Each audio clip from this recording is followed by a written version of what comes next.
చెరువులను అభివృద్ధి చేయడం ద్వారా పల్లె ప్రగతిని సాధించేందుకు కూటమి ప్రభుత్వం కృషి చేస్తోందని కేంద్ర మంత్రి పెమ్మసాని చంద్రశేఖర్ తెలిపారు. గుంటూరు జిల్లాలోని వెంగళాయిపాలెం చెరువును ఎమ్మెల్యే బూర్ల రామాంజనేయులతో కలిసి ఆయన పరిశీలించారు.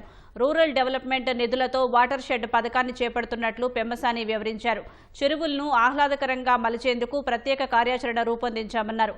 ఈ నెల 11వ తేదీన వెంగళాయిపాలెం చెరువును కేంద్ర గ్రామీణాభివృద్ధి శాఖ మంత్రి చౌహాన్ సందర్శిస్తారన్నారు. ఒక ప్రాపర్ వాకింగ్ ట్రాక్, ఒక కమ్యూనిటీని ఎంగేజ్ చేసే విధంగా ఒక మంచిది కావాలనేటువంటి ఒక ఉద్దేశంతో మోడల్గా ఈ వెంగళాయిపాలెం దాన్ని తీసుకొని చేస్తున్నాం అనమాట.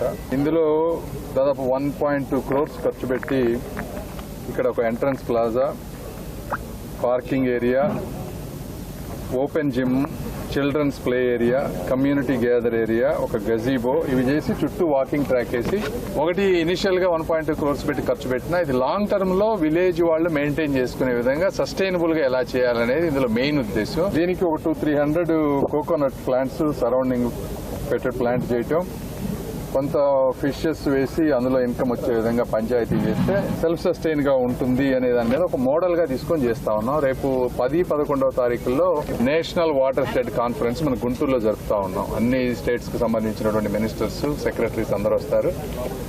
ఇది మోడల్ గనక మన చౌహాన్ గారు గ్రామీణాభివృద్ధి శాఖ మంత్రి, కేబినెట్ మినిస్టర్ గారు వారు కూడా వస్తారు. చూసి ఇది గనక ఈ మోడల్ గనక నచ్చితే ఎక్కువ విలేజెస్ లో అడిషనల్ ఫండింగ్ అడిగి మోదీ గారి ద్వారా ఇది గ్రామాల్లో చేయాలనే ఉద్దేశంతో ఒక మోడల్ గా చేస్తా ఉన్నాం.